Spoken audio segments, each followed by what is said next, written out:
Hello guys, and welcome to a new Star Division 2 video today by me, Vulcan. In this one I have for you a 10 versus 10 on Pleshchenitsy, and I'm going to be playing with Kampfgruppe von Tettau with the balanced deployment type. That's right, we're back on this old chestnut, Death Hill, Pleshchenitsy. Really awesome map, brings us lots of spectacle. But today I wanted to share this game with you guys because it gives me a chance to look at Tettau. Tettau is a division that I don't think I've covered much on the channel since its release, and this was a good game for talking about the strengths and weaknesses of the division and also showing off some of the unique units that they have to offer. Let's have a quick look at what we're getting down though. Got a Pack 36 that's just going to be lining up on this road for the enemy that will be coming up here shortly. We've got some SS Wache with the Panzerschreck there that's going to be trying to take out enemy vehicles at close range, but I'm going to actually bump into the saboteurs early on, so the Panzerschreck not really going to get much of a chance. Does take an M2 with it, so I guess that's nice. But all of these SS Wache that get unloaded on the road, they're going to be running very shortly. Disheartened units, but quite good value for money. You know, they are a 15-point squad that has an MG34, so en masse can provide some very good power projection at range. At close range, they're going to lose to pretty much any unit. But when you're only dealing with the enemy's machine gun at long range, the MG34 is actually pretty good. So the Wache in this situation, doing pretty well. I'm also backing myself up with a couple of these Panzerjäger 35s. Panzerjägers, they may look old, and they may be old in terms of the time zone, but they have incredible rate of fire. 15 round per minute rate of fire. They come in at 2 veterancy, which is increasing that dramatically. And yeah, really solid for dealing with armor at close range, even medium armor. Things like Shermans will go down to Panzerjägers at close range. And we've got the SDK Z71 to provide us with some nice AA.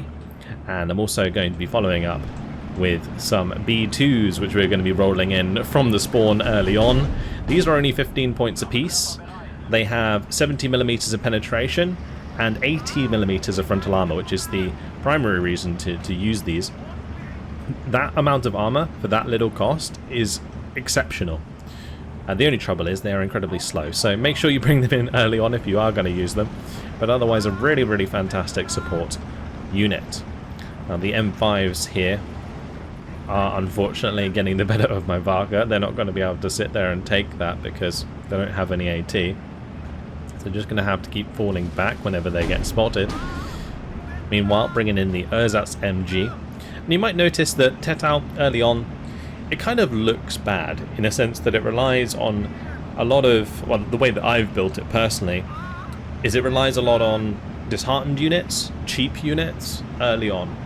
But the great thing about cheap units is you can quite often get a lot of them. And that's really where the benefit of Tettau comes through, is you can get a really solid advantage early game with numbers, and then in the late game transition to play around more expensive and unique units like the King Tiger and your like 300mm Nebelwerfers and your big Pack 43s and your aircraft that are pretty decent. And this is something that makes Tettau actually pretty unique in this game, like that kind of transition. It's actually got a quite similar transition, now I say that, to the 50-second Sicherungs. But the Sicherungs, the trouble with Sicherungs is their quality of units overall in the early game is kind of rough to deal with because you don't get as much light armor and I guess technically sort of heavy armor if you look at the B2s early on. Anyway, my B2s are finally going to be getting to the front line and providing some fire support. They do also have the Flammenwerfer built into the front. And this is where these differ from a normal B2, is instead of having the howitzer here, they've got a flamethrower. Now sometimes you probably, well, most of the time you probably want to have the howitzer in there, but the Flammenwerfer does allow them to take on units that don't have dedicated AT.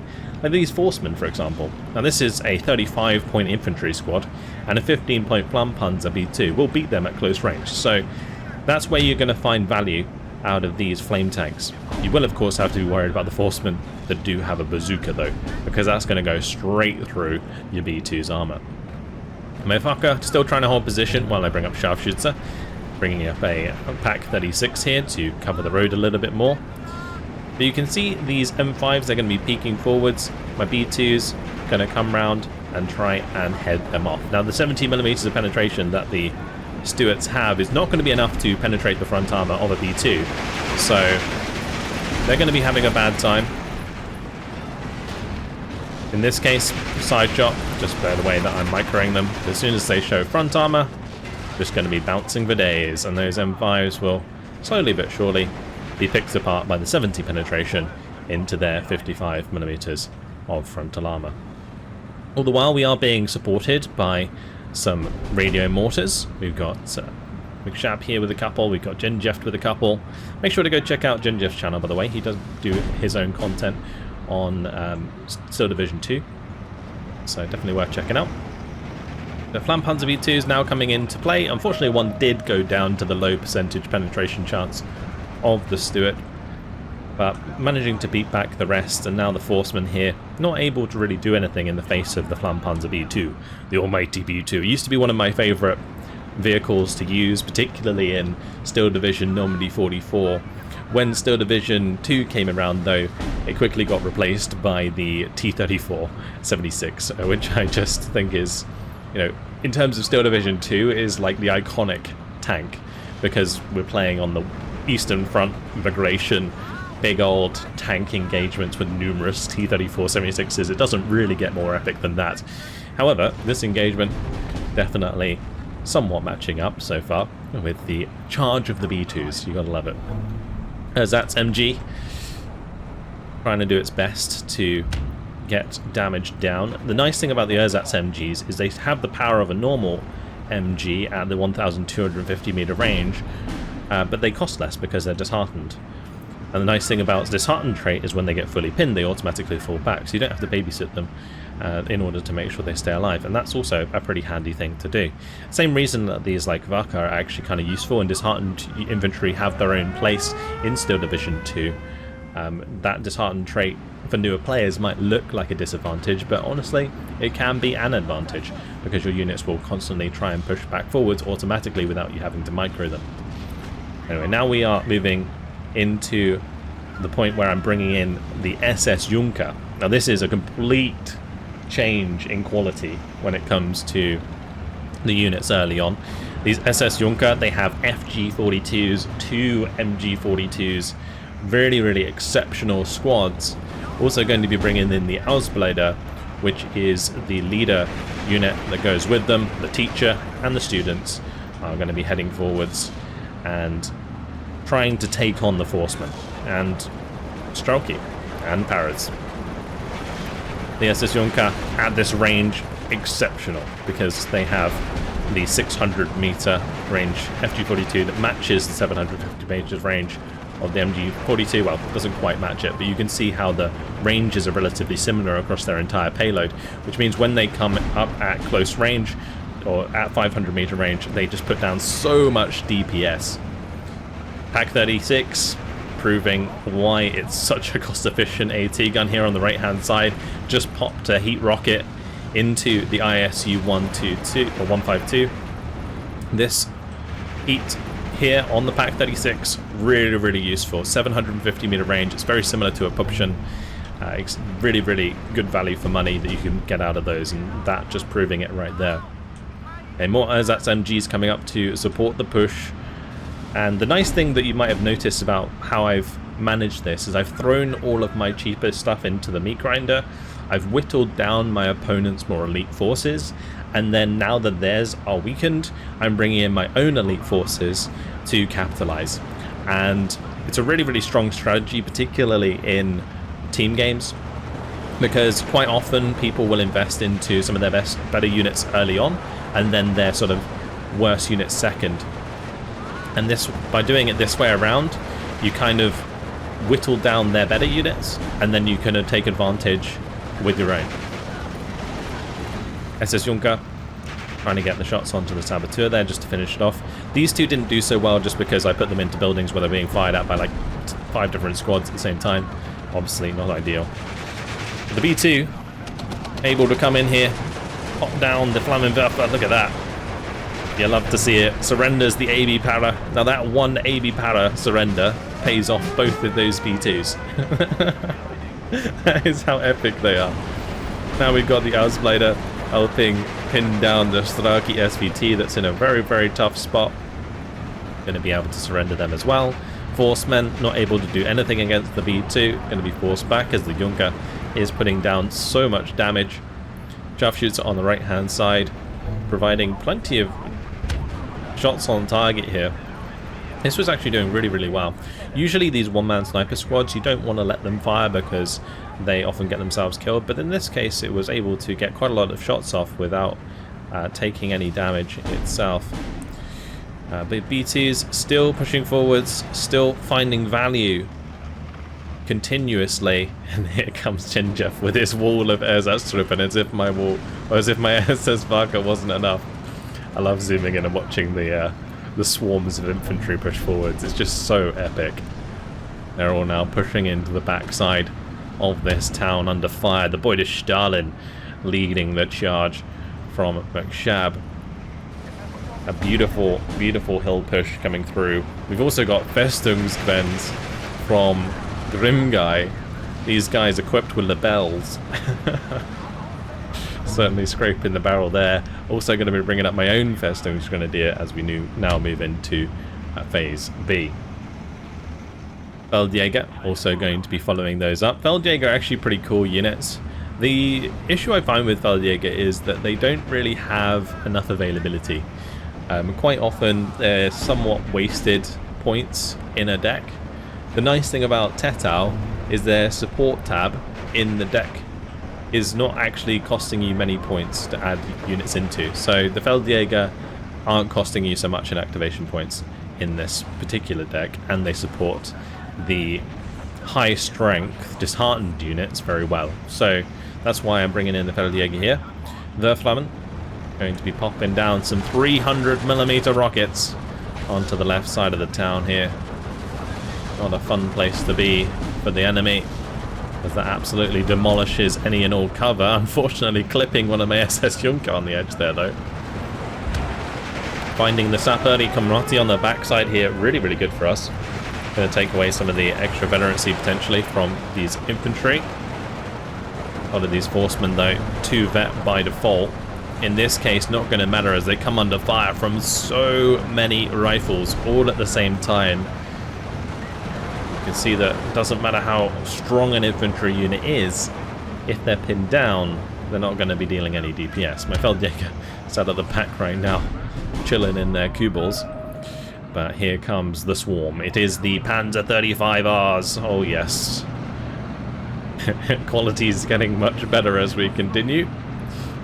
Panzer 35Rs on the way, a couple more B2s. These B2 Führers, they actually have the 75mm gun, so going to be a bit more better at supporting at mid to long ranges against enemy infantry, particularly all of this more elite infantry that keeps pushing up the hill. Now this is another place where disheartened unit can really shine. When you've got these sort of games that sort of devolve into throwing arty at each other, having more cost-efficient units than your opponent is super important, because every time they're moving forwards and they're getting hit by artillery, they're getting surrendered, they're losing like 35 points a squad on these Forcemen, for example, or 30 points on the AB Paras. Whereas for us, these Festungsgrenz, 15 strength squads that are only 20 points. So yeah, we might lose some here to enemy artillery, but actually doesn't matter too much. Anyway, Feldjäger are going to be moving up now, getting in the G43 scope on target, helping taking out the 6-pounder. 231 there, doing a decent job. Unfortunately, did get turret stuck, couldn't really deal with the Forcemen in time. But the Feldjäger are going to be trying to finish those off. Meanwhile, more Panzer 35Rs on the way, of course, and I've also decided to bring in the Panzerwerfer. Now, the Panzerwerfer, it can struggle to deal damage effectively, much like the standard 150mm Nebelwerfer, because, I mean, that's basically what it is on an armoured hull. it doesn't always do a lot of damage. It can be good against support weapons like AT guns and AA, things like Bofors. But yeah, generally speaking, it can be quite sporadic, doesn't do much damage. However, the benefit of the 150, particularly in this situation, that Nebelwerfer can pin down lots of forces all at once. Anyway, as you can see, big off-map coming in and absolutely smashing us to pieces on top of this hill.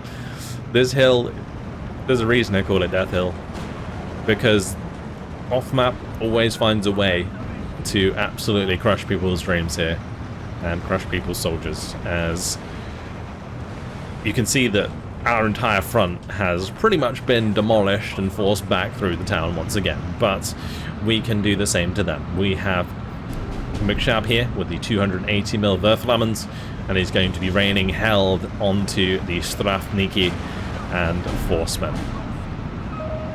SDK Z71 now going to be moving back onto the hill after getting forced off by that off-map. Panzerwerfer going to be taking shots as well in order to just put the pain back on our opponents. And this is going to be where these Panzer 35s can be really, really useful. So, as I was mentioning before, like value for money wise, these sort of small tanks are fantastic because they kill like one half-track and they pay themselves off, for example. The other thing that they're really, really good at is in a situation where you're being off-mapped or artied a lot.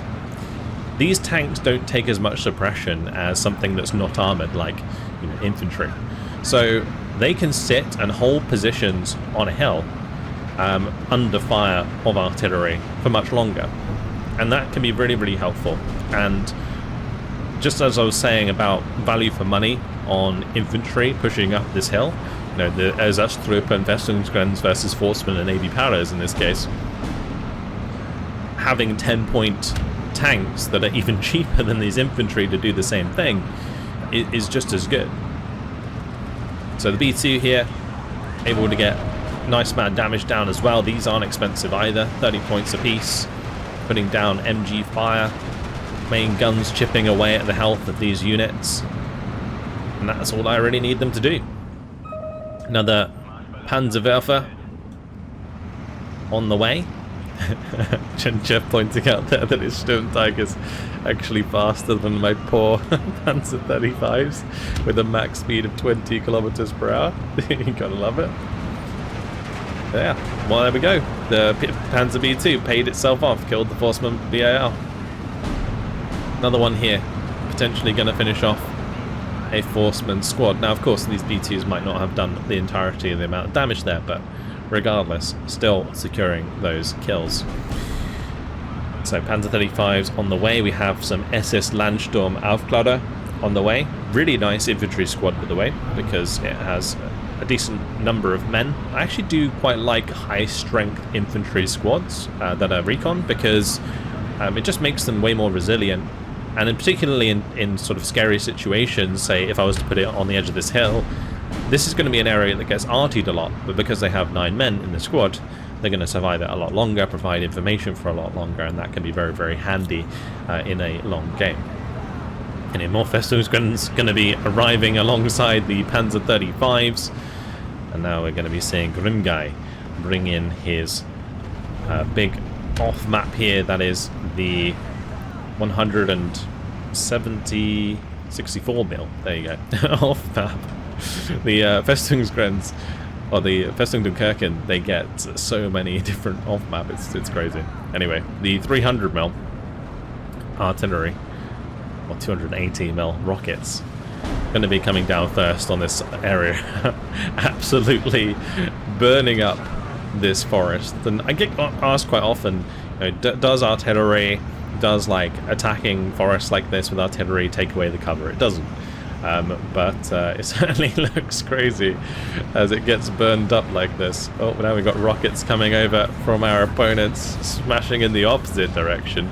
That's my Panzer 35s move up, but this is exactly where the Panzer 35s are exceptionally good. That's likely a Katyusha or something that's just firing at us. And my Panzer 35s can kind of just shrug it off, like unless there's like 2 or 3 hitting the same area, these armoured units are actually going to be kind of difficult to take out with artillery. So my two Panzerwerfers back here. Nice thing about Panzerwerfers compared to a normal Nebelwerfer is they fire 10 rockets. Also, they come with a free reload, which is very nice. So in this case, just kind of chilling further back, getting ready to fire away once again. Meanwhile, the Panzer 35s, you can see, are slowly rolling forwards, and the only way that they're going to really be able to deal with that is by bringing up their own heavy armor. Now, bringing up heavy armor at this close range is going to put them in a vulnerable situation. But my Panzer 35 is still finding value as they kill like an M2A1 there, for example, which actually I believe costs more than a Panzer 35. I think it's like 15 points for an M2A1, and the Panzer 35 is only 10. So, not bad. And that's pretty much what you got to do. Whenever you're bringing in these cheap units, it's all about value for money. And that's what I've been trying to reiterate so far, and something that Tettau can really take advantage of, whilst also being able to support themselves with decent rocket artillery and decent units later on. So Sostro pushing through, unfortunately trading with the Sapody there. Panzer 35 still providing lots of damage onto the Avtos. Enemy artillery is actually forcing back the T-34-85. Bear in mind that T-34-85 1944 is the equivalent of 11 Panzer 35s in terms of cost. Big artillery now coming down though. When it direct hits my Panzer 35 will certainly do the job, so you can see plenty of them going up in smoke as the shots continue to come down. Nice Sturmtiger kill there from Ginger, blowing up one of the T-34s further back. Rockets going to be flying in from both sides, and yeah, I said that this map always provides a spectacle. Well, there you go. There you go. This town always just turned to rubble. You might notice on this left-hand side here, I've also brought up a little cocktail of Festungsgrens and Panzer 35s to help support our team push back across the river here, as we did lose this flag temporarily. Currently 14-10, and things still relatively even overall, but Sleepy Joe actually managing to get all the way across the open here is going to finally push us into a 15-9. That's if we can hold this flag. You can see shots going in from both directions. We're being off-mapped, and Arty flying in, and then we're throwing rockets in the opposite direction. Absolutely crazy. Yeah, more Festungsgrens going to be joining the party. If there's one thing that you also get a lot of, it's availability. When it comes to disheartened units, like, they're cheap so you can buy a lot, but they also just generally have a lot of availability on a card. So in the case of the Festungs, I think you get 24, and yeah, you can just continually bring in men that you can throw into the meat grinder in order to take control of the hill. Meanwhile, on the left-hand side here, rockets coming down, more of my Festungsgrens being forced to fall back, but the Panzer 35 continues forwards like an absolute Jad. Look at it go. Slowly driving past the wreck of an ISU 152 and a T-34-76. Unfortunately taken out by the PTRD of the Gavardia. Now HS-129 trying to look for the kill onto the IS-2.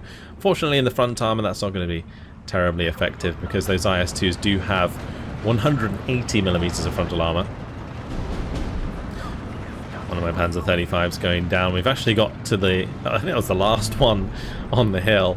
Finally got taken care of. These Valentines are actually a really good counter to those cheaper tanks, because they are also pretty cheap and have plenty of penetration and rate of fire to deal with them. So they did manage to break down my investment in cheap armor, but the swarms of infantry continue, and I'm moving up a battery fueler here to provide us with extra veterancy on the AA, so we can cover us off against airstrikes potentially.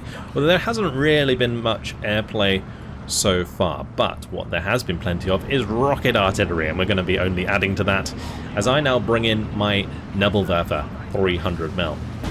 These are very, very strong artillery units. I'm also going to be bringing in a Stug If I can get a Stug to just shoot down this road, or maybe come over here and shoot at the units coming up the hill, then we'll be in a decent spot. Tiger of Jinjeft getting a nice hit in once again. Not going to be able to kill a T-34 85 1944 in one shot, but if it's already damaged, will certainly go down. Now off map, going to be hitting very, very nicely. You saw Grim Guy there place down that off map exceptionally well, and that's going to be causing so much damage on the back side of that hill.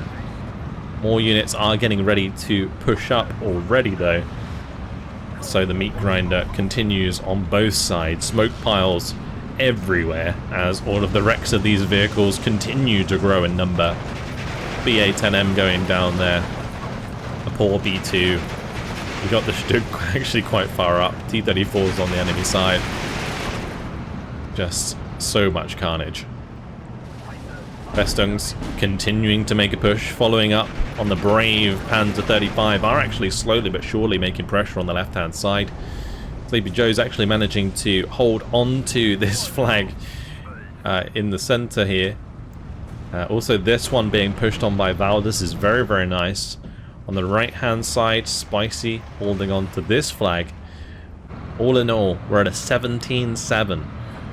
Double tick. Very nice indeed. So our team doing very, very well. And slowly but surely you can see the cost efficiency going in our favor as our opponents continue to invest in units that are just more expensive than ours, whilst losing relatively the same number. The Avtos assault group here, I mean, these assault group are 25 points apiece, still more expensive than the Festungsgrens. Same with the Avtos.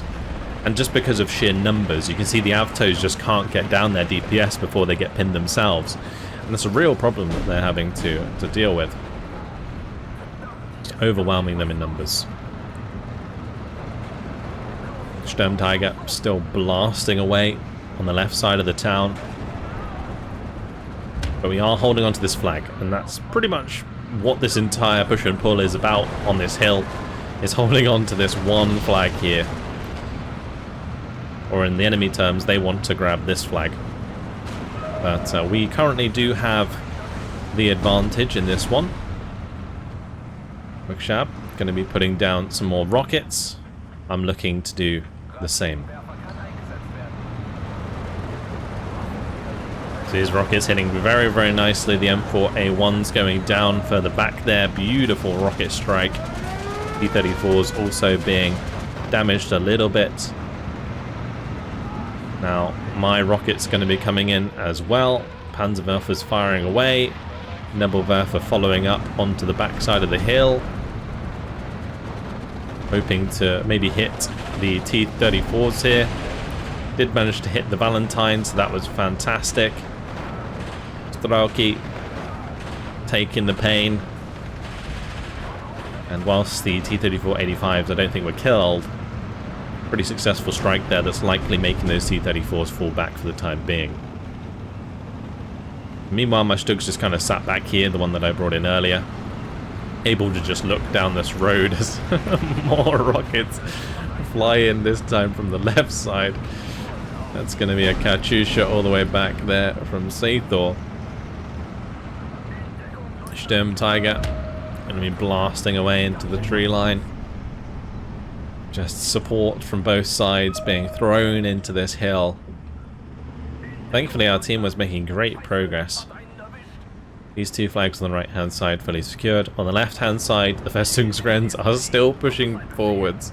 They keep getting pinned and fall back slightly, but then they just carry on swarming through the town here. Very, very cool indeed.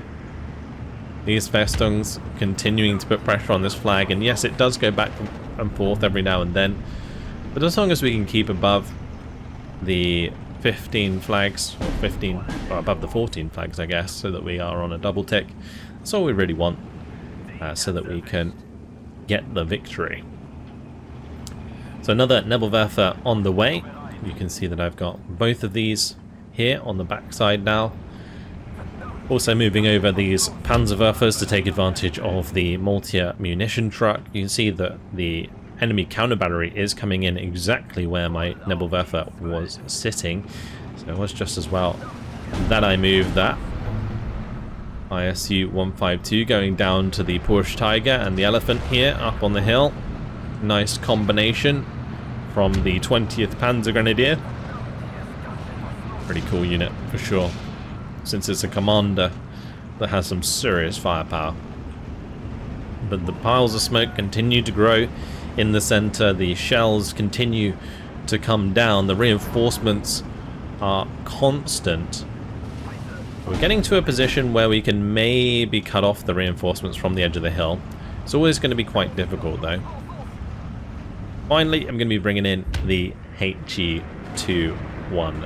There's two Sapere here in the road that are relatively undefended.